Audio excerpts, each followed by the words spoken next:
Depuis le début de l'affaire de la disparition de Lina, 15 ans, une voiture ou une camionnette revient dans les différentes déclarations de témoins.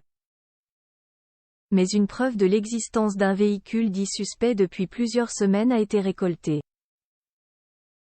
La suite après la publicité. Lina, 15 ans, a disparu le 23 septembre dernier. Un mois et un jour plus tard, on ne sait toujours pas ce qu'il s'est passé ni où elle peut être.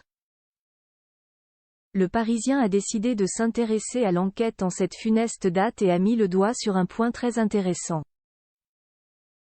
Comme on le sait, Lina se rendait à pied à la gare de Saint-Blaise-la-Roche pour prendre un train et retrouver son petit ami Tao à Strasbourg. Le couple devait profiter d'une après-midi shopping. Mais voilà, la jeune femme n'a jamais pris le train. L'adolescente, on le sait, empruntait un chemin peu rassurant, bordé par des voitures et long de 3 km. Elle a été aperçue par l'ancien maire du village Jean-Marc Chipon alors qu'elle se filmait. Une vidéo qui est certainement celle envoyée à Tao avant sa disparition. Une voiture filmée grâce à une caméra de surveillance placée devant chez lui.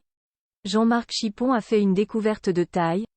Je ne suis en fait resté qu'une minute chez moi.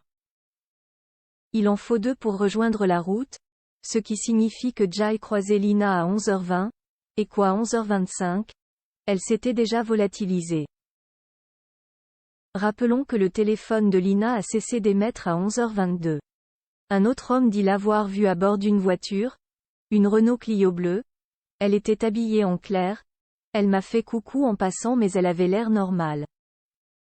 Elle n'avait pas l'air d'être soucieuse ou quoi que ce soit. Elle n'a pas fait d'appel ni quoi que ce soit. Et il y avait un monsieur à côté qui roulait. Une voiture qui aurait circulé en sens inverse. Un témoignage qui au départ avait un peu été pris avec des pincettes mais, révélation, des images de vidéosurveillance placent cette mystérieuse voiture dans la zone et le créneau horaire fatidique. Les premiers éléments recueillis ont permis de circonscrire le lieu de disparition de Lina, qui s'est volatilisée sur une portion de 900 mètres, en pleine campagne. Elle n'a en effet jamais atteint la piste cyclable, encore moins la gare. Lina est donc bien montée à bord d'une voiture, c'est certain, et l'enquête est désormais ouverte pour enlèvement et séquestration.